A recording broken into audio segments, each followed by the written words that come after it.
दक्षिणामूर्तये नमः।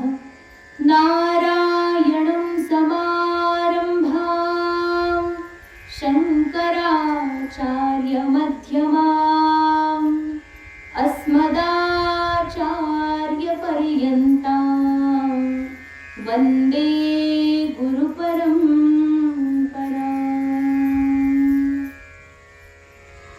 नमस्ते शारदे देवी काश्मीरपुरवासिनी,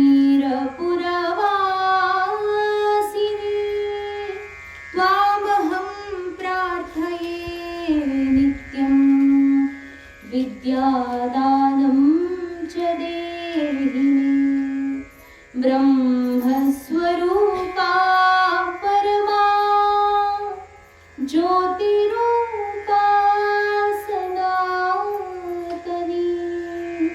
सर्वविद्याधिदेवी या तस्यै वाण्यै नमो नमः। सच्चिदानन्दरूपाय विश्वोत्पत्त्यादिहेतवे तापत्रयविनाशाय श्रीकृष्णाय वयं नमः। यं प्रव्रजन्तमनुपेतमपेतकृत्यं द्वैपायनो विरहकातर आजुहाव। पुत्रेति तन्मयतया तर्वाभिनेदुः, तं सर्वभूतहृदयं मुनिमानतोऽस्मि।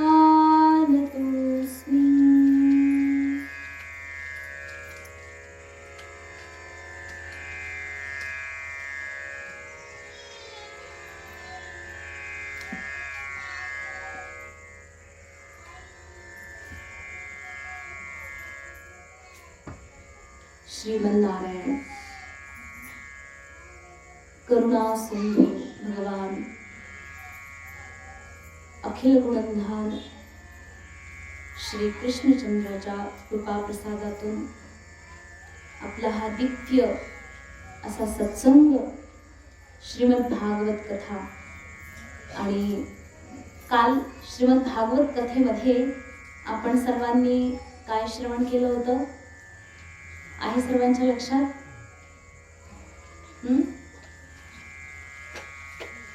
कथा ऐकतात ना तुम्ही सगळे?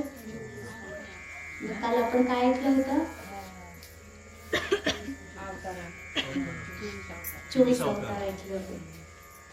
24 अवतारांची नावं लक्षात भले नाही, पण 24 अवतार आपण ऐकले होते हे मात्र सर्वांच्या लक्षात. असं कधी कधी विचारलं जाईल बरं का, त्याच्यामुळे तुम्ही लक्षात ठेवत जा.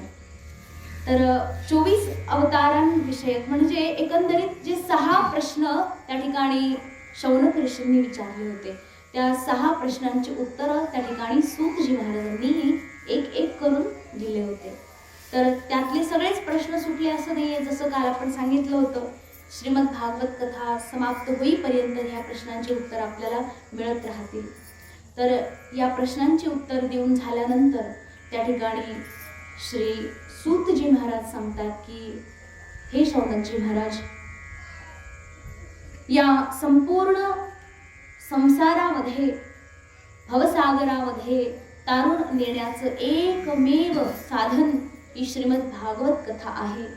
आणि तुम्ही सर्व अत्यंत तितिक्षु मुमुक्षु जिज्ञासू लोक आहात. या ठिकाणी तुम्ही फार कथाप्रेमी आहात. कथेप्रती तुमचं अत्यंत अगाध प्रेम आहे आणि ते प्रेम पाहून मला आतून अशी इच्छा होते की ती श्रीमद भागवत कथाच मी तुम्हाला सांगावी. अत्यंत अद्भुत आणि दिव्य अशी ही कथा आहे.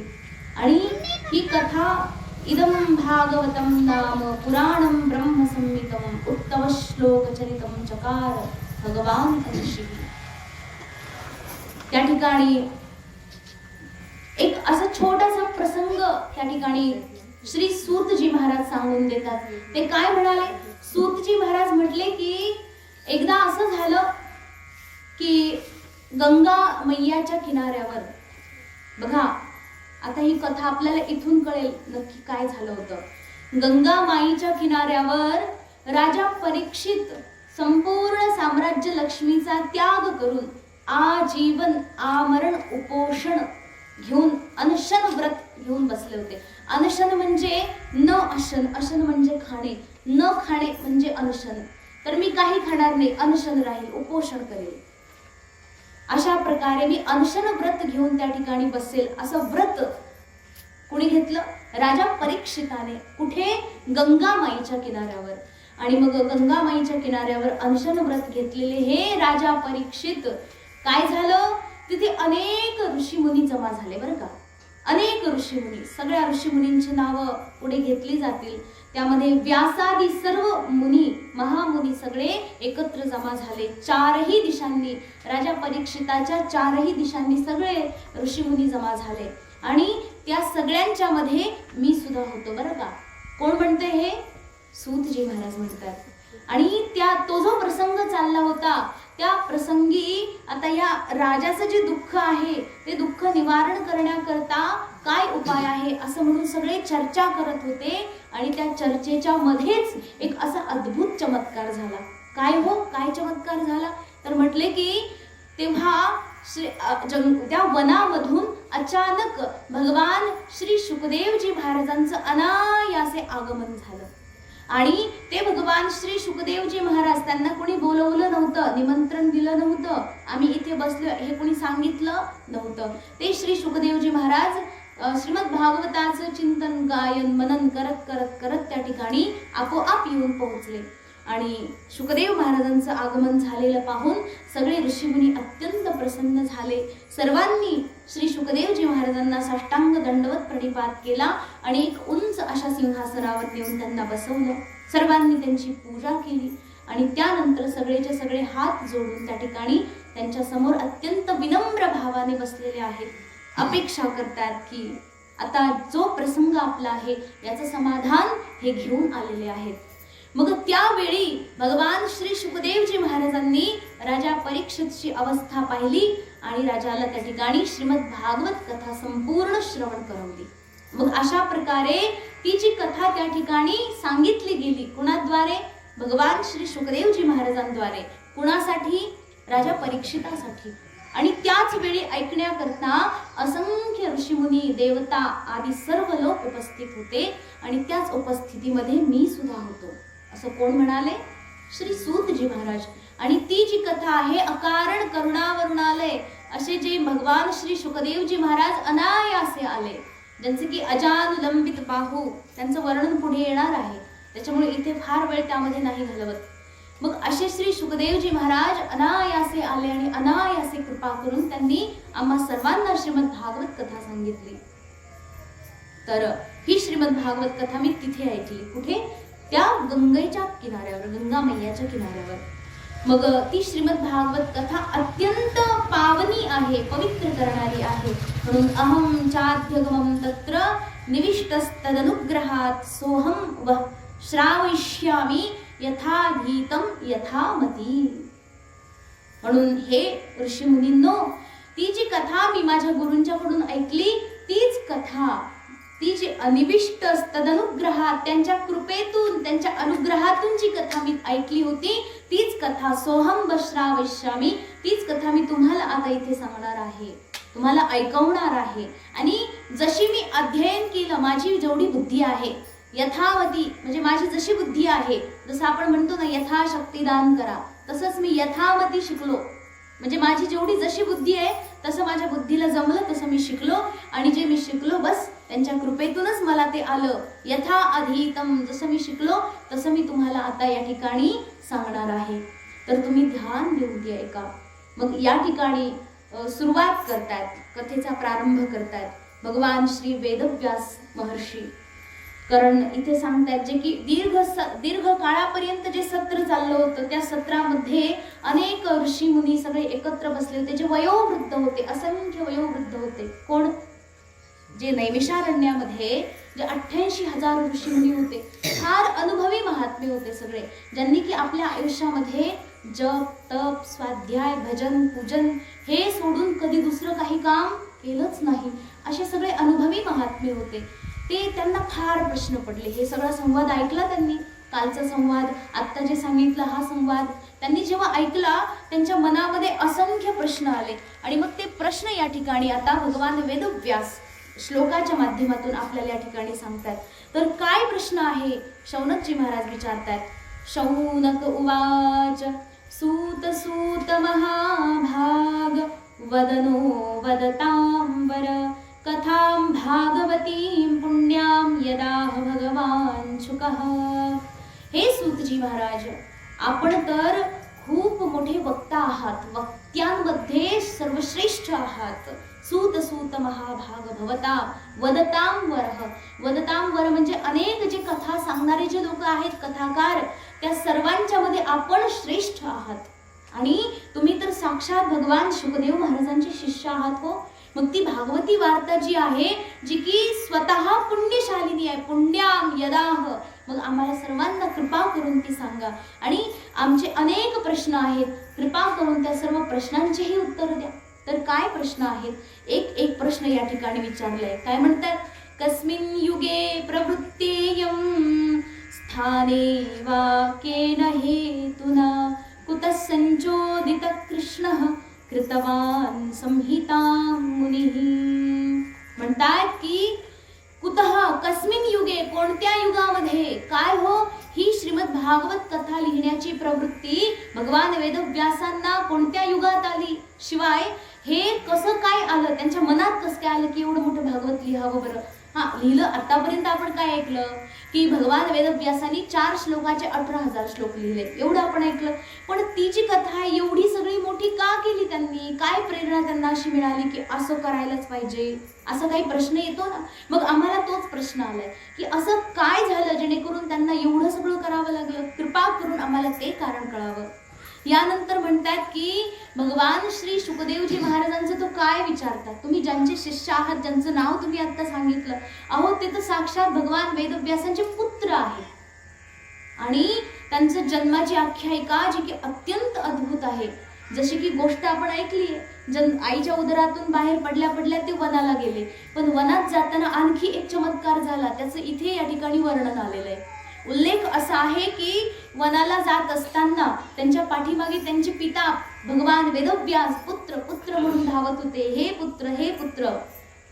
त्यावेळी आश्चर्य असं झालं की त्या एका तलावामध्ये काही स्त्रिया स्नान करत होत्या आणि त्या स्त्रियांच्या अंगावर वस्त्र नव्हतं. आणि तिकडून श्री शुकदेवजी महाराज येत होते. शुकदेव महाराजांचं वय किती तेव्हा? 12 वय किंवा कुठे 16 सांगितलेलं आहे. तर मग समोरून एक तरुण युवक समोरून येतोय. त्या स्त्रियांनी काही कपडे घातले नाही, त्या स्नान अगदी व्यवस्थित मनसोक्त करत राहिल्या. परंतु भगवान श्री शुकदेव पुढे निघून गेले आणि त्यांच्या मागे जसे भगवान वेदव्यास आले आणि त्यांना पाहिलं, त्याबरोबर त्या सर्व स्त्रियांनी आपले आपले कपडे घालून घेतले. जसं जमलं तसं लगेच त्यांनी साडी गुंडाळून घेतली. मग भगवान वेदव्यासांनी पाहिलं, अरे काय चमत्कार आहे हा. म्हणजे माझा मुलगा, त्याचं पण चांगलं वय आहे आणि मी पण समजा आता मी तर म्हातारा झालोय, तरी सुद्धा या स्त्रियांनी बघा माझ्या मुलाला पाहून कपडे नाही घातले, मला पाहून बरे कपडे घातले. आश्चर्य झालं त्यांना, राहावलं नाही म्हणून जाऊन त्या स्त्रियांना विचारलं त्यांनी, तुम्ही असं का केलं? त्या स्त्रिया अत्यंत विनम्रपणे सांगतात की भगवान वेदव्यास, तुम्ही थोर महात्मे आहात, फार मोठे साधू आहात, तुम्ही फार अत्यंत तपस्वी, ज्ञान वैराग्य भक्ती पूर्ण तुमचं अंतःकरण आहे.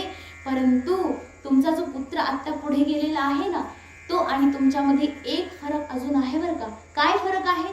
तर त्या स्त्रियांनी सांगितलं की तुमचा जो पुत्र पुढे गेलाय त्याला स्त्री आणि पुरुष असा भेद जगात असतो हेच माहित नाहीये. म्हणजे ते स्त्री पुरुष अथवा कुठल्याही भेदाच्या अतीत पोहोचलेले महात्मे आहेत. त्यांना या सगळ्या गोष्टीमध्ये काहीच कळतच नाही, काही कळत नाही, असे ते महात्मे आहेत. मग त्यामुळे त्यांना पाहून आम्हाला कशा प्रकारची लज्जा आली नाही. परंतु तुमच्या मनामध्ये अजूनही एक स्त्री आणि एक पुरुष अशा प्रकारे भेद आहे, त्यामुळे आम्हाला वस्त्र घालावे लागले, म्हणून आम्हाला लज्जा वाटली. तुमच्या मनात आजही या प्रकारचा भेद आहे. म्हणून बघा, ते शुकदेवजी महाराज किती मोठे श्रेष्ठ आहेत, परम विद्वान तपस्वी साक्षात भगवान श्रीकृष्णचंद्र आहेत. म्हणजे त्यांचं जे आहे परमहंस महात्म्य आहेत. मग असे श्री शुकदेवजी महाराज जे की साक्षात तुमचे गुरु आहेत. कोण? श्री सूतजी महाराजांचे गुरु आहेत शुकदेव महाराज.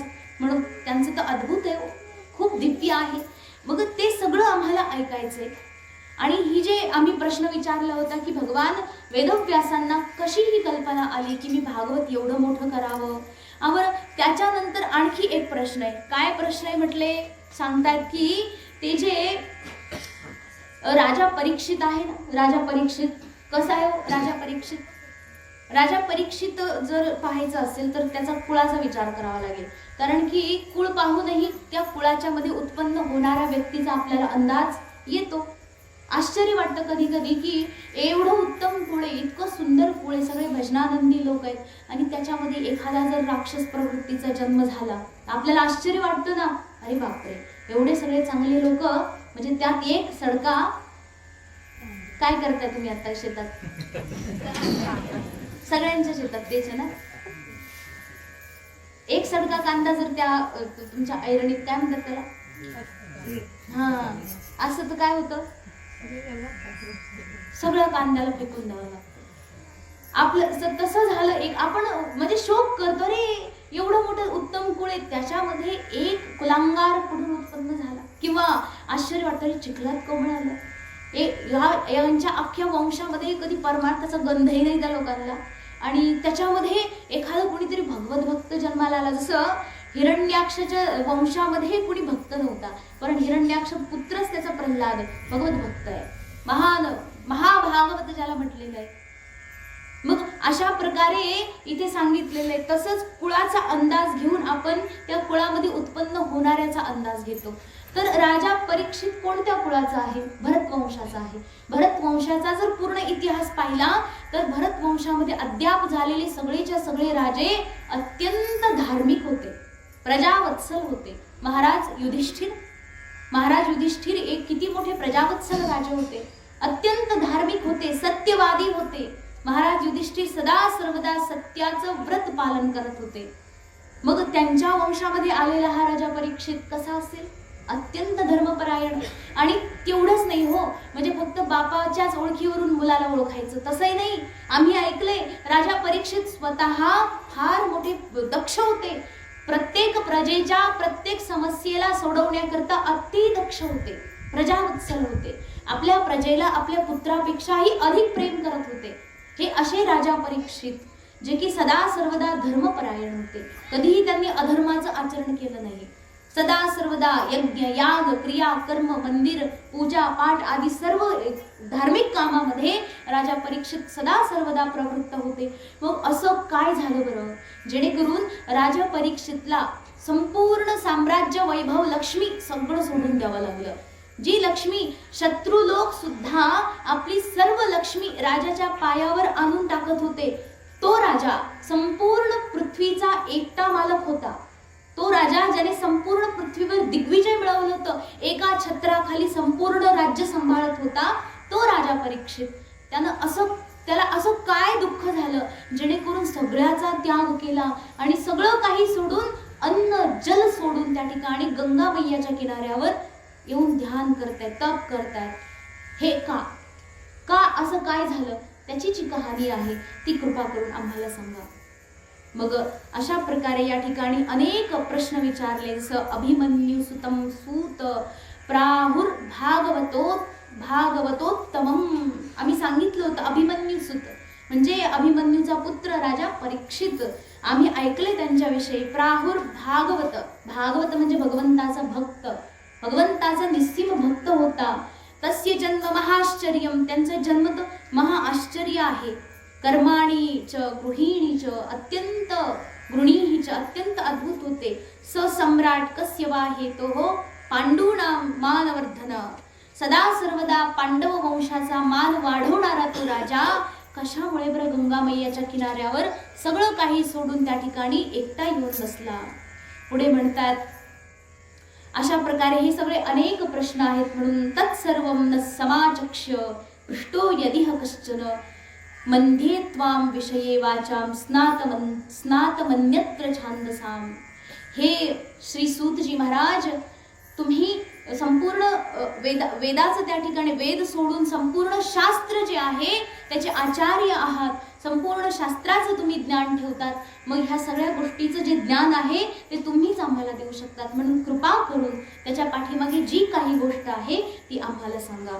अशा प्रकारे अत्यंत विनम्रपणे प्रार्थना केली आणि शौनक महाराज हात जोडून बसले. आता सूतजी महाराज उत्तर देतात, म्हणतात, द्वापरे समनुप्राप्ते तृतीये युगपर्यये जात पराशराद्योगी वासव्याम कलया हरे.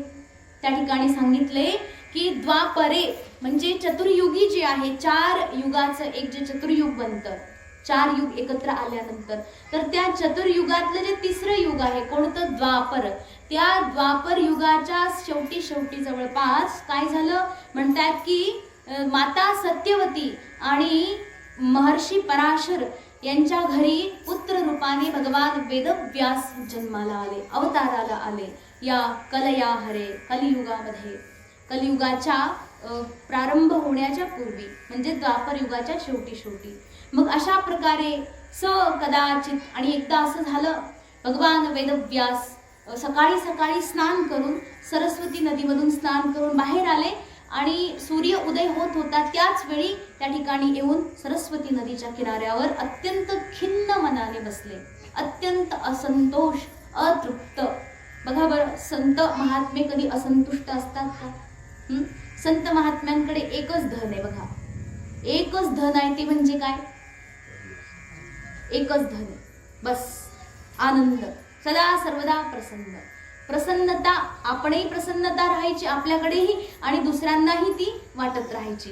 प्रसन्नतेपेक्षा दुसरा प्रसाद त्यांच्याकडे आपल्याला मिळत नाही आणि त्याच्यापेक्षा मोठा प्रसाद जगातच नसतो. प्रसन्नता आपल्याला कुणी जर देत असेल फुकटमध्ये, सुख आनंद देत असेल, सुखी राहा, आशीर्वाद जर संतांचा मिळत असेल, त्याच्यापेक्षा मोठा प्रसाद जगात नाहीये. मग संत महात्म्यांचं हेच खरं धन आहे की सदा सर्वदा प्रसन्न राहायचं. आणि इथे म्हटलंय काय, भगवान वेदव्यास असंतुष्ट आहेत, अप्रसन्न आहेत, खिन्न मनाने सरस्वती मैयाच्या किनाऱ्यावर प्रातः काळामध्ये बसलेले आहेत. सकाळ सूर्य उदयच होतोय तिकडून आणि ते बसलेले आहेत आणि अत्यंत खिन्न आहेत. विचार करतात आणि स्वतःशीच विचार करतात की असं काय झालं की मी संतुष्ट नाहीये, असं काय झालं की माझं मन अजिबात प्रसन्न होत नाहीये, अहो मी काय नाही केलं हो. भगवान वेदव्यास स्वतःशीच म्हणतात, अश्रद्धधानांनी सत्वान दुर्मेधान हे सतायुषः. हे जे अश्रद्धधान, जे की ज्यांच्या मनामध्ये श्रद्धा नाहीये, ज्यांच्या मनामध्ये परमेश्वराविषयी प्रेम नाहीये, अशा लोकांच्या करता मी अनेक प्रकारचे कार्य केले. कारण संत महात्म्यांचं संपूर्ण आयुष्य परोपकाराकरता असतं. पुढे आपल्याला तो श्लोक ऐकायला मिळेल, भागवतामध्ये प्रमाण दिलेत या सगळ्याची. म्हणतात की अत्यंत दुर्भाग्य असणारे जे लोक आहेत त्यांच्याकरताही मी कार्य केलं. काय केलं हो? म्हणतात की चातुर्होत्रम कर्मशुद्धम प्रजानां वेक्षवैदिकम वेदधाद्यज्ञ संतत्यै वेदमेकं चतुर्विधम. त्या ठिकाणी भगवान वेदव्यास विचार करतात की चातुर्होत्र म्हणजे यज्ञ आहे. जसं 4 वेद आहेत ना, ऋग्वेद, यजुर्वेद, सामवेद आणि अथर्ववेद. या 4 वेदांचे एक आचार्य असतात. आचार्य ही त्यांची एक पदवी आहे. त्या पदवीवर जो व्यक्ती बसेल त्याला त्या पदवीनं ओळखलं जातं. जसं गावचे कोणी सरपंच असतील त्यांचं नाव वेगळं असतं, पण आपण त्यांना काय म्हणतो? ओ सरपंच थांबा, म्हणजे त्यांची पदवी येते. त्या खुर्चीवर दुसरा माणूस येऊन बसला तर आता यांची पदवी निघाली, आता हे सरपंच झाले, एक पदवी. तसंच एक वैदिक यज्ञ करणारे जे आचार्य बसतात त्यांची एक पदवी असते. मग त्या 4 पदव्या, 4 वेदाच्या 4 पदव्या, जसं होता, अध्वर्यू, उद्गाता आणि ब्रह्मा, अशा प्रकारे हे 4 असतात. मग या 4ही आचार्यांच्या द्वारे वैदिक मंत्राचं उच्चारण करून अग्निहोत्र, अग्निष्टोम यज्ञ आदी जे मोठे विशाल यज्ञ केले जातात, त्या सर्व यज्ञाचं प्रतिपादन करणारे जे विशेष ग्रंथ आहेत वेद, या सर्वांना मी विभक्त केलं. कशा करता? या सर्व वेदाचं व्यवस्थित प्रकारे लोकांनी अध्ययन करावं. कारण वेद एक आहे, त्या वेदामध्ये 1,00,000 ऋचा आहेत. किती? 1,00,000. आणि त्या वेदाच्या एवढ्या सगळ्या ऋचा एक माणूस वाचून अभ्यास करू शकत नाही, कारण एक तर त्याला फार वेळ लागेल. या लोकांकडे वेळच नाही, आयुष्य एवढं आहे, त्यामध्ये यांची बुद्धी एवढी आहे, आणि मग त्याच्यामध्ये हे वेद कसे काय मावायचे हो. मग भगवान वेदव्यास विचार करतात, नाही, मग त्यांच्याकरता त्यांनी 4 भाग केले. आणि आता काय करायचं, या 4 भागापैकी कुठला तरी एकच भाग तुम्ही वाचायचा, अभ्यास करायचा, आणि मग त्यानुसार तुम्ही आचरण करायचं, पुढे जो कर्म दिले त्यानुसार राहायचं. आणि त्यातही त्यांनी त्यांच्या 4 शिष्यांना हे वेद दिले. तर जे 4 शिष्य आहेत त्यांचीही नावं या ठिकाणी दिलेली आहेत. म्हणतात काय, तत्र वेदधर पैल, तत्र ऋग्वेद. ऋग्वेद त्या ठिकाणी पैल नावाच्या शिष्याला दिला. बघा, लक्षात ठेवा बरं का, कोणता वेद कुणाला दिला. दुसरा जो वेद आहे, महर्षी जैमिनींना त्या ठिकाणी सामवेद प्रदान केला. त्यानंतर वैशंपायन ऋषींना त्या ठिकाणी यजुर्वेद प्रदान केला, आणि अथर्ववेद प्रदान केला अंगिरस पुत्र सुमंत ऋषींना. हे 4 त्यांचे शिष्य आहेत. आणि चौघांना 4 वेद वाटून दिले, आणि म्हटले आता तुम्ही तुमच्या शिष्यांना हे शिकवत राहा आणि याचा प्रचार करा. त्यांनी काय केलं मग, आणि या वेदाचे अनेक शाखा बनवल्या, कारण की यातही आणखी अनेक शाखा बनून गेल्या. या शाखाच्या अंतर्गत अनेक आचार्य झाले. त्या शाखेचेही अनेक प्रपाठक असतात, अनेक ऋचा असतात. मग त्या अनुसार तुम्ही ज्या शाखेमधून आहात तुम्ही तेवढ्या शाखेचा अभ्यास करा. तुम्हाला 4 वेदाचा अभ्यास जमत नाही, नका करू. तुम्ही एका वेदाचा अभ्यास करू शकत नाही, नका करू. एका शाखेचा अभ्यास तर करू शकता. मग एक जी शाखा, ज्या शाखेच्या अंतर्गत आपण ते पण ठरलं जातं, आपण कोणत्या गोत्राचे आहात, आपण कोणत्या कुळाचे आहात, त्यानुसार आपली काय शाखा आहे ती शाखा आपल्याला ठरवून दिली जाते. त्या शाखेचा आपण अभ्यास करायचा, आणि त्यानुसार आपण आपले वैदिक कर्म करत राहायचे. मग एवढी मोठी सुलभ सुविधा त्या ठिकाणी आचार्यांनी करून दिली. मग वेदव्यास म्हणतात, बरं परत मी विचार केला, बरं वेद जो आहे त्या वेदामध्ये सर्वांचा सारखा अधिकार नाही. त्याच्यामध्ये जसं की स्त्रिया आहेत, शूद्र वैश्य आदी जे लोक आहेत, त्यांचा या वेदामध्ये इतका समान अधिकार नाही. मग त्या ठिकाणी त्यांनाही या शास्त्राचा आनंद मिळावा, त्यांनाही याचा लाभ घेता यावा, याच्याकरता मी आणखी उद्योग केला, इतिहास लिहिले. इतिहास कोण, 2 इतिहास, एक महाभारत आणि एक रामायण आहे. तर जे रामायण आहे ते महर्षी वाल्मिकींनी लिहिलेलं आहे, आणि जे महाभारत आहे ते कोणी लिहिलंय, भगवान वेदव्यासांनी. या महाभारतामध्ये बघा एकूण 1,00,000 श्लोक आहेत. किती, 18 पर्व आहेत. त्या 18 पर्वांमध्ये 1,00,000 श्लोक आहेत. आणि त्यातलं जे भीष्म पर्व आहे, त्या भीष्म पर्वामध्ये एकूण जे 25 ते 43 अध्याय आहेत, त्या मधल्या 25 ते 43 अध्यायाचा जो 18 अध्यायाचा भाग आहे त्याला श्रीमद भगवद्गीता म्हटलं जातं. काय आहे बघा, लक्षात ठेवा. आपण ज्ञानेश्वरी वाचतो ना, तर ज्ञानेश्वरी कशाच्या आधारावर लिहिलेली, भगवद्गीतेच्या आधारावर. ती भगवद्गीता काय आहे, कोणता ग्रंथ आहे? भगवद्गीता हा काही स्वतंत्र ग्रंथ नाहीये, हा महाभारताच्या आतमध्ये असलेला एक छोटासा ग्रंथ आहे. महाभारतात एकूण 1,00,000 श्लोक आहेत. या श्रीमद भगवद्गीतेमध्ये एकूण 700 श्लोक आहेत. मग ते जे आहे श्रीमद महाभारत जे आहे, संपूर्ण महाभारत वेदव्यासांनी लिहिलेलं आहे. आणि ही श्रीमद भगवद्गीता ही भगवंताने सांगितलेली आहे. याच्यामध्ये वेदव्यासांचा एकही शब्द नाही स्वतःचा. जे काही आहे देवाने जे सांगितलं ते तसंच्या तसं इथे लिहिलं. मग ती जी गीता आहे याच्यामध्येच येते. मग हे संपूर्ण महाभारत मी लिहिलं कशा करता, जे अधिकारी नाहीत, ज्यांना वेद कळत नाही, त्यांनाही शास्त्र कळावं म्हणून हे वेद मी लिहिले. मग तरीही मला समाधान वाटत नाही. का झालं काय? त्याच्यामध्ये मी पुराण पण लिहिले, 17 पुराण लिहिले. किती? 17. एक पुराणाचे नावं त्या ठिकाणी आपल्याला सांगता येतील. 17 पुराण, एकापेक्षा एक मोठी पुराणं आहेत, ज्या पुराणांमध्ये त्याचं श्रवण चिंतन फल, त्याचे अनेक फळं सांगितलेली आहेत. त्याचं श्रवण करा, त्याचं चिंतन करा, त्याचं त्या ठिकाणी मनन करा. मग अशा प्रकारे एवढं सगळं शास्त्र लिहून झालं, एवढं सगळं करून झालं, तरीही मला अद्याप संतुष्ट नाही मिळाली, प्रसन्नता नाही आली मनाला. म्हणजे म्हणतो ना, आत्ताशी काहीतरी केलं, एवढं सगळं केलं होतं पण आता कुठेतरी काही केल्याचं समाधान मिळालंय, असं कधी म्हणतो आपण? जे काम खरोखर करायचं असतं ते कधीतरी शेवटी कळतं आपल्याला. सुरुवातीला भरपूर काही करून मोकळं होतो, बरोबर ना? भरपूर काही करून म्हणजे आयुष्यभर प्रपंच करून मोकळं होतं आणि शेवटी वय उतारायला लागलं की तेव्हा जर जपमाळ हातात आली, तेव्हा कुठेतरी गुरु कृपा झाली, तेव्हा आपण म्हणतो काय आत्ताचं आयुष्य असंच गेलं बोंबलत, आता कुठेतरी गुरुची कृपा झाली, आता कुठेतरी गुरूंचं सानिध्य मिळाले म्हणतो ना आपण म्हणजे तुम्ही म्हणता बरं का. आणि हे खूप वेळा ऐकलंय, एकदा नाही सगळे असंच म्हणतात आणि मलाही म्हणतात तुमचं फार भाग्य हो, आम्ही जर तुमच्या वयात असतो आणि तेव्हा जर स्वामीजी आले असते तर आम्ही काही प्रपंचात पडलो, असं सगळे म्हणतात ना. शेवटी तरी कळते चला ते चांगलं आहे ना, म्हणजे आपण आता तरी चला जाऊ द्या, जे झालं ते झालं, आता तरी चला बरं वाटतंय, आता तरी सत्संग मिळतोय, आता तरी गुरूंची थोडी कृपा आपल्याला मिळते, मग त्यानंतर आपण नक्की प्रसन्न होतो. याच्या आधी जे केलं होतं त्याच्यामध्ये प्रसन्न होत नाही माणूस. या ठिकाणी भगवान वेदव्यास विचार करतायत, हे जे कार्य केलं हे काही व्यर्थ नाही आपल्या प्रपंचासारखं. आपल्या प्रपंचात एक इतकाही सार्थक नाहीये त्याच्यामध्ये. जर आपल्या संपूर्ण व्यवस्थित कर्मफळाच्या दृष्टीने जर विचार केला, मग तुम्ही म्हणणार लग्न केलं हे काय निरर्थक आहे का? गृहस्थ जीवन तर शास्त्राने नियम सांगितलेला आहे. पण गृहस्थ जीवनामध्ये महाराज खरं सांगू का, गृहस्थ जीवनामध्ये जर तुम्ही त्यातून वेळ काढून जर भजन केलं ना, त्याचं फळ तुम्हाला करोडोपटीने जास्त मिळतं.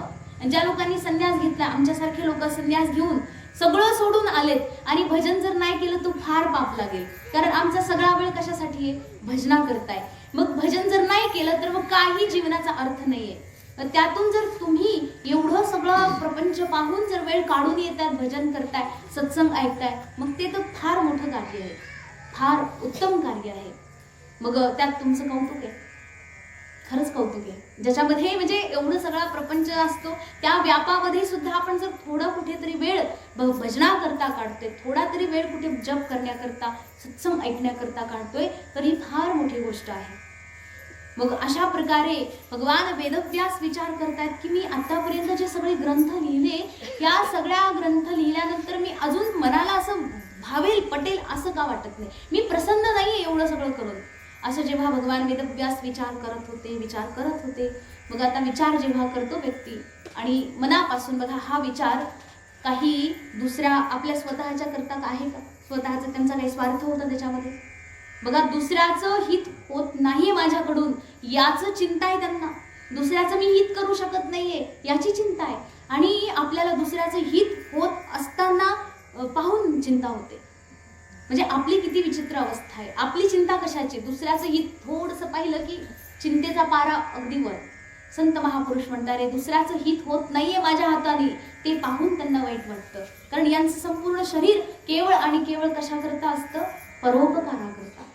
मग अशा प्रकारे भगवान वेदव्यास विचार करत करत त्या ठिकाणी शांत बसले होते आणि तेवढ्यात त्या ठिकाणी भगवंताची कृपा म्हणूनच संतांचं आगमन झालं. कोण होते ते महात्मे? म्हणतात नारायण श्रीमन नारायण नारायण नारायण. कोण आले हो? नारदजी महाराजांना यायचंच असतं. ते नाही आले तर काम दुरुस्त होऊ शकत नाही. जे बिघडलेलं आहे ते नीट होऊ शकत नाही. मग संत जेवढे येतात ना आपल्याकडे ते सगळे नारदजी आहेत. जेवढे संत आपल्याकडे येतात ना, अचानक आपली काहीतरी समस्या असते आणि समस्या तर कुणाकडे नाही हो, सगळ्यांकडे समस्या. आणि त्यात जर कोणी संत महात्मे आपल्याकडे आले तर समजायचं हे साक्षात देवर्षी नारद आपल्याकडे आलेले आहेत. म्हणून जसं देवर्षी नारद आल्यानंतर भगवान वेदव्यासांनी त्यांची अगदी व्यवस्थित प्रकारे पूजा केली, साष्टांग दंडवत प्रणिपात करून त्यांचा आदर सत्कार करून त्यांना प्रणाम केला, पूजा केली. त्या प्रकारे आपण पण केली पाहिजे जर कोणी संत महात्मे आपल्याकडे आले तर. मग अशा प्रकारे या ठिकाणी भगवान वेदव्यासांनी पूजा अर्चना करून त्यांच्या शेजारी नमस्कार करून बसले. त्याचबरोबर या ठिकाणी या श्रीमद भागवताचा हा 4था अध्याय, पहिल्या स्कंदाचा 4था अध्याय संपला. आता 5व्या अध्यायामध्ये इथे सुरुवात होते. सूतजी महाराज सांगतात की असं झालं, अत्यंत सुखपूर्वक एका आसनावर त्या ठिकाणी देवर्षी नारदांना बसवलं आणि भगवान वेदव्यासही त्या ठिकाणी शेजारी बसले. मग शेजारी बसलेल्या भगवान वेदव्यासांना देवर्षी नारदांनी असं पाहिलं, म्हणे हो तुमच्याकडे चिंता दिसते. संत महात्म्यांना तात्काळ ओळखू येतं की काय चाललंय सगळं. हो तुमच्याकडे चिंता दिसते, कारण आतापर्यंत जे पाहिलं होतं मी ते त्याच्या व्यतिरिक्त असं काहीतरी वेगळाच पदार्थ दिसतोय. हा काय चिंतेचं काय कारण आहे? तुमच्याकडे चिंता कशी काय? का बरं? हे काय कारण आहे? पराशर्य महाभाग पाराशर्य महाभाग भवत कच्चिदात्मना परितुष्यति शारीर आत्मा मानस एव वा. तुम्ही एवढे खिन्न का आहात? तुमचं काही म्हणजे आत्म दुःख झाले तुमचं, की मनाला दुःख झाले तुमच्या, की नेमकं कशाला दुःख झाले जरा सांगा. जिज्ञासितम सुसंपन्नम अपि ते महद अद्भुतम. अहो तुमचं जीवन तर संपूर्ण केवळ शास्त्र तप जप आणि दिव्यता पूर्ण आहे. तुमच्या जीवनामध्ये दिव्य असं दिव्य नाही अशी कोणती गोष्टच नाही. सगळं काही परम दिव्य आहे. मग असे संत महात्मे ते अथापि शोचस्य आत्मनम अकृतार्थ इव प्रभो. काय आहे तुमच्या शोकाचं कारण? ते काय आहे ज्या जेणेकरून तुम्ही शोक करतात? मला काही कळलं नाहीये. मग अशा प्रकारे देवर्षी नारद अत्यंत आश्चर्य होऊन विचारतात. तर त्या प्रश्नाचं उत्तर या ठिकाणी भगवान वेदव्यास देतात. म्हणतात, हो भगवान, तुम्ही बरोबर ओळखलं बरं का. तुम्ही जे म्हणतात तेच खरे. माझ्याकडे खरंच चिंता आहे आता, खूप काळजी. कशाची? अस्त्वेव मे सर्वमिदं त्वयोक्तम तथापि नात्मा परितुष्यते मे. तुम्ही जे सांगितलं सगळं बरोबर आहे. तन्मूलम अव्यक्तम अगाधबोधम पृच्छाम हे त्वा आत्मभवात्मभूतम. हे भगवन, तुम्ही खरंच सांगितलं आणि हे खरं आहे की माझं अवघं आयुष्य केवळ आत्मचिंतनामध्ये व्यतीत होतंय. संपूर्ण आयुष्य केवळ ग्रंथलेखन आणि केवळ सतचिंतन करण्यामध्ये व्यतीत होतंय. मग तरीही मी संतुष्ट नाहीये. हे कारण तुम्ही बरोबर ओळखलं आणि ते काय कारण आहे मलाच काही कळत नाही. काय असं माझ्याकडून शिल्लक आहे आतापर्यंत, असं काय काम आहे जे मी केलं नाही म्हणून त्याचं मला दुःख वाटतंय. मग कृपा करून तुम्ही सांगा. कारण की तुम्ही कसे आहात? तुम्ही सदा सर्वदा भ्रमण करतात. पर्यटन अर्क इव त्रिलोकीम अंतश्चरो वायुरिव. तुम्ही वाऱ्यासारखे फक्त फिरत असतात. कशासारखे? वाऱ्यासारखे. देवर्षी नारद हवेसारखे फिरत असतात त्रिलोकामध्ये. कधी इथे कधी तिथे कधी तिथे. त्यांचा ठाव ठिकाणा नसतो. देवर्षी नारदांची कोणती कुटी, कोणता आश्रम किंवा कोणतं घर किंवा असं काहीही नाहीये. निश्चित स्थानच नाहीये. ते तीनही लोकांमध्ये फिरत असतात आणि 3 लोकांमध्ये फिरण्याकरता त्यांना काही रोकटोक नाही. अगदी बिन रोकटोक फिरत राहतात असे देवर्षी नारद.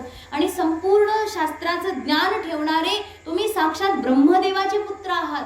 तुम्ही सामान्य कोणाचे पुत्र नाहीये. ब्रह्मदेव ज्यांनी अख्ख्या सृष्टीला निर्माण केलं ते ब्रह्मदेव, ज्यांच्याकडे वेद सर्वात प्रथम आले ते ब्रह्मदेव, ज्यांनी संपूर्ण सृष्टीला सांभाळताय, या संपूर्ण सृष्टीचं संचालन करतात ते ब्रह्मदेव, त्यांचे तुम्ही साक्षात मानसपुत्र आहात.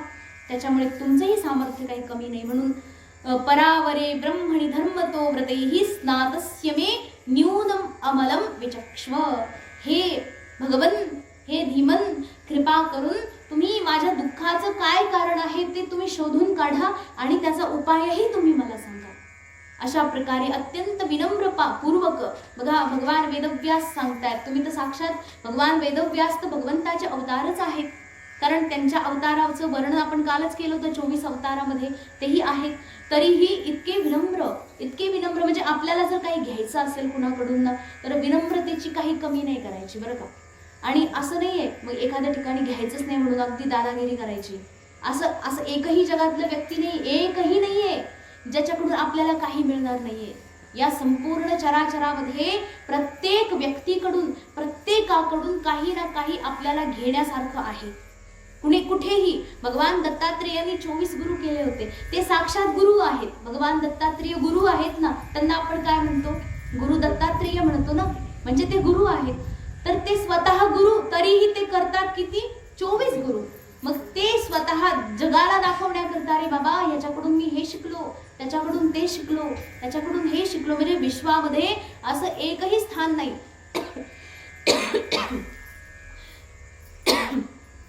असं एकही जागा नाही जिथून मी काही शिकू शकत नाही. या संपूर्ण विश्वात आपल्याकरताही अशा सगळ्या जागा आहेत जिथून प्रत्येकाला काही ना काही शिकण्यासारखं आहे. म्हणून विनम्रता ही माणसाचा पहिला गुण आहे. शिकण्याआधी सुद्धा आणि शिकल्यानंतर सुद्धा. जर विनम्र व्यक्ती असेल, आपण म्हणतो ना विद्या विनयेन शोभते. सगळीकडे वाक्य वाचलं जातं, त्याचा अर्थ माहित आहे का?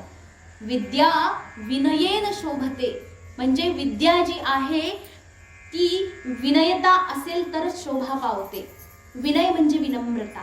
आपल्याकडे जर विनम्रता असेल, हा महाराज, हा तुम्हीच बरोबर आहात, अगदी व्यवस्थित उत्तम सांगतात तुम्ही, मी अत्यंत म्हणजे बालक आहे, अबोध आहे, अज्ञानी आहे, तुमच्या समोर मी अत्यंत विनम्र आहे, अशा प्रकारे विनम्रता जर ठेवली तर त्या माणसाकडे असलेली विद्या खरी शोभा पावते.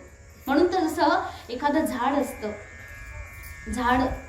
झाडाला जर फळ आले, खूप फळ आले झाडाला, अत्यंत त्याला झेपत नाही एवढे फळ आले, तर ते झाड काय होतं, वाकून जातं ना. का बरं? फळ आहेत ना, फळाचं वजन आहे त्याच्यावर, फळ सगळे काढून टाकले तर हा. मग तेच म्हटलेलं आहे, जो माणूस असा ताठ आहे ना, समजायचं त्याच्याकडे फळ नाहीये.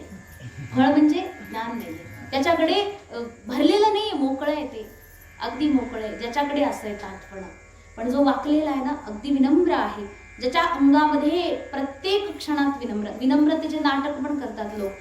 मी येडा माणूस, मला काय कळतं, माझ्यासारखा अज्ञानी मीच, माझ्यासारखा मूर्ख मीच. अहो सांगायची काय गरज आहे, तुम्ही आहातच मूर्ख, त्याच्यामध्ये सांगायची काय गरज आहे, मी येडा आहे म्हणायची गरज आहे का? अरे तू येडा आहेच, तू त्यामध्ये आणखी मी येडा आहे असं म्हणण्याची काय गरज आहे? म्हणजे मी शहाणा आहे असं दाखवायचा तो प्रयत्न आहे, बरोबर की नाही? म्हणजे मी वेडा नाही हे दाखवण्याचा तो प्रयत्न आहे. मी वेडा आहे असं म्हणण्याच्या पाठीमागे त्याचा उद्देश हा असतो की मी वेडा नाही, माझ्यासारखा शहाणा कुणी नाही असं सांगायचं असतं. सांगायची गरजच नाहीये.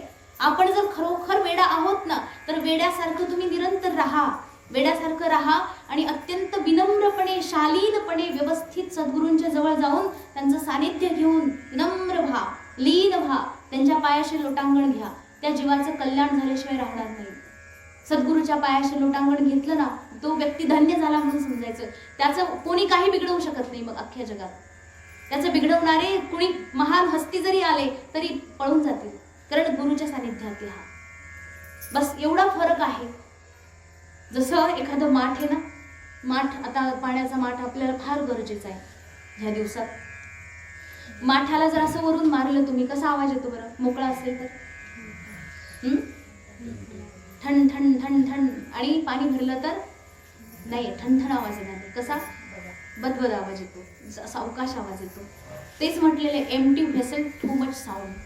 इंग्लिशमध्ये एक म्हण आहे, ते म्हणतात मोकळा घडा मोठा आवाज देतो. कारण की जसं आपण आहे ना, आपला घडा, डोक्याचा हा घडा करा थोडा वेळ.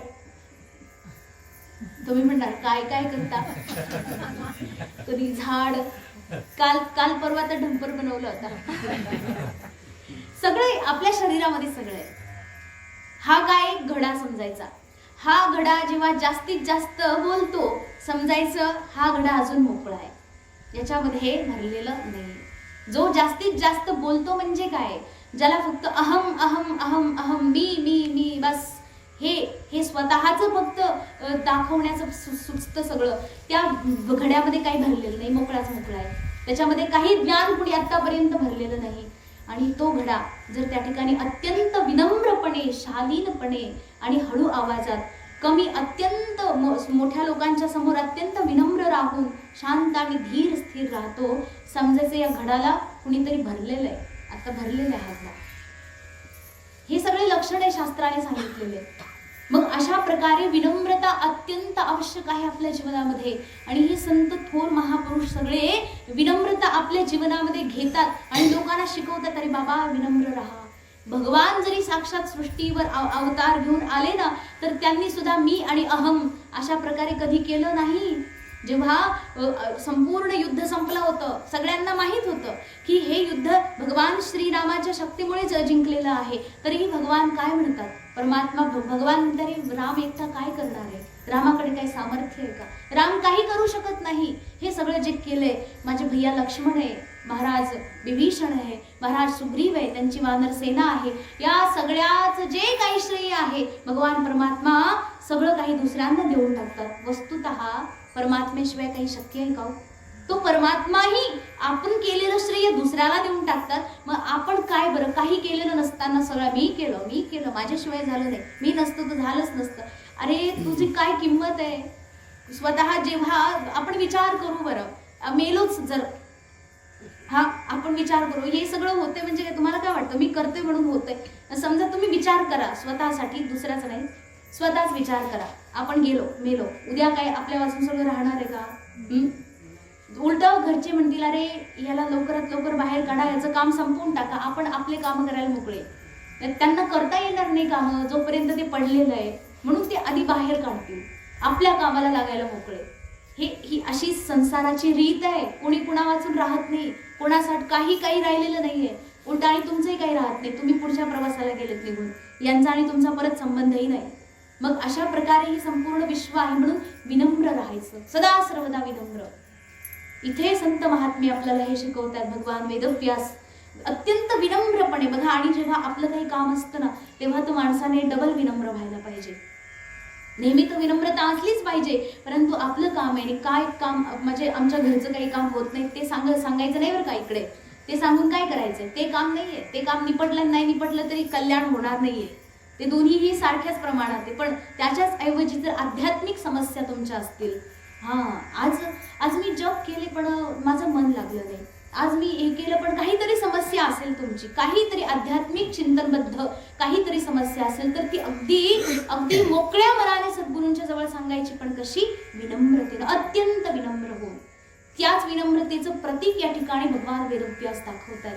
अत्यंत खिन्न मन असून नारदजींच्या जवळ विनम्र भावाने अगदी शरण आल्यासारखं त्या ठिकाणी नारदजींना म्हणतात, हे नारदजी महाराज, तुम्ही ब्रह्मदेवाचे मानसपुत्र आहात, तर कृपा करून तुम्ही मला माझ्या असंतुष्ट होण्याचं जे कारण आहे तेही सांगा आणि त्याचा उपायही सांगा. अशा प्रकारे भगवान वेदव्यासांचं वचन ऐकून देवर्षी नारद आता बोलायला लागले. श्री नारद उवाच भवतानुदितप्रायं यशो भगवतो मलं येनैवासौ न तुष्येत मन्ये तद्दर्शनमखिलम्. हे व्यासजी महाराज, अगदी बरोबर बोललात तुम्ही. असं एक काम शिल्लक आहे बरं का, ते मला कळालंय. नारदजींना लगेच तत्काळ कळालं. असं नाही की वेदव्यासांना कळालं नव्हतं, त्यांना सगळं माहीत आहे. तथापि नारदजी महाराजांना उच्च त्या ठिकाणी त्यांचं महत्त्व देण्याकरता, आपली विनम्रता दाखवण्याकरता हे सगळं चाललेलं नाटक आहे. त्या ठिकाणी नारदजी महाराज म्हणतात की हा वेदव्यासजी महाराज बरोबर बोलले, तुमच्या मनामध्ये असंतुष्टी आहे आणि त्या असंतुष्टीचं जे कारण आहे तेही मला माहीत आहे. तर ते कारण जे आहे ते आज ऐकायचं की अच्छा कारण ऐकू, त्या कारणाचा जो उपाय आहे ना तो उद्या ऐकू. तर जे कारण आहे ते कारण काय आहे असं विचारलं तेव्हा नारदजी सांगतात की हे महाराज, तुम्ही आतापर्यंत सगळं केलं, जे कर्म तुम्ही आतापर्यंत, जे काही शास्त्र तुम्ही आतापर्यंत लिहिले ते भगवान श्रीकृष्ण चंद्रांच्या भक्तीच्या विरहित होते. जे आतापर्यंत लिहिले त्याच्यामध्ये तुम्ही भगवान परमेश्वराचे गुण नाही गायलेले. जे शास्त्र लिहिले त्याच्यामध्ये विधिविधान केलेलं आहे, कर्म करायचे आदी आदी या सगळ्याचं वर्णन आहे. परंतु भगवान श्रीकृष्णचंद्र ज्यांनी संपूर्ण विश्वाला ते ज्ञान दिलं, त्या परमात्म्याचे गुण गाण्याकरता तुम्ही लोकांना शिकवलं नाही. आणि तेच फक्त उणीव आहे, तीच कमी आहे. ती कमी जर भरून काढली तर सगळं काही पूर्ण आहे. मग या ठिकाणी सरळ सरळ सांगायचं म्हणजे हे आहे की तुम्ही श्रीमद भागवत अजून लिहिलेलं नाहीये. आतापर्यंत सगळं शास्त्र लिहिलं, या शास्त्राने तुम्हाला शिकवलं काय कर्म करायची, कसे कर्म करायचे, परंतु ते कर्म अत्यंत श्रद्धापूर्वक आणि निरंतर भगवान परमेश्वराची ती भक्ती हृदयामध्ये स्थापित करून, गंगेसारखी प्रवाहित करून, तेव्हा त्या भागवताला चिंतन करून जर तुम्ही सांगितलं तर लोकांना ते अधिक प्रकारे पटेल. परमेश्वराची जी कृपा आहे ती लवकरात लवकर होईल, ती भक्ती त्यांना लवकरात लवकर मिळेल.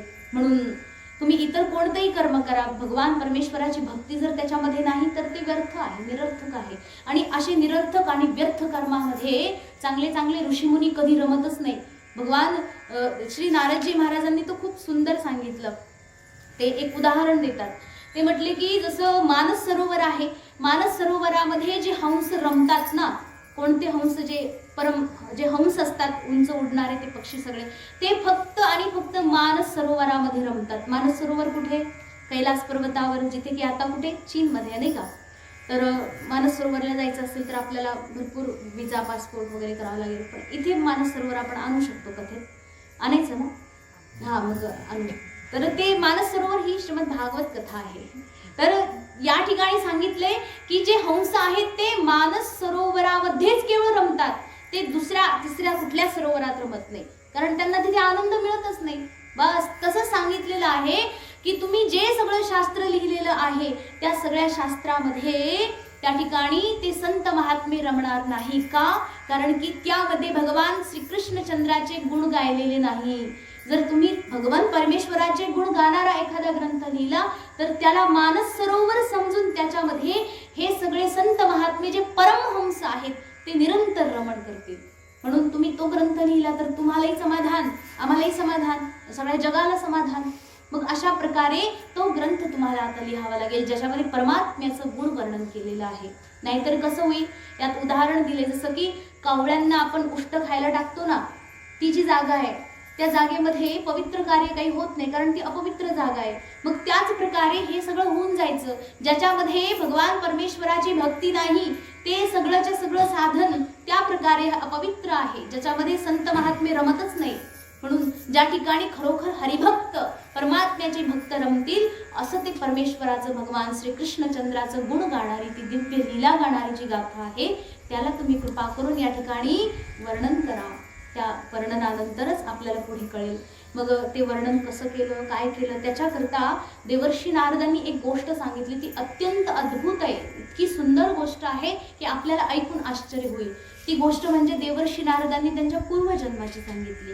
मग ती पूर्वजन्माची काय गोष्ट आहे, कशी आहे, कशा प्रकारे देवर्षी नारदांनी भगवान वेदव्यासांना हे श्रीमद भागवत लिहायला सांगितलं, हे सगळं आता उद्या आपण ऐकू.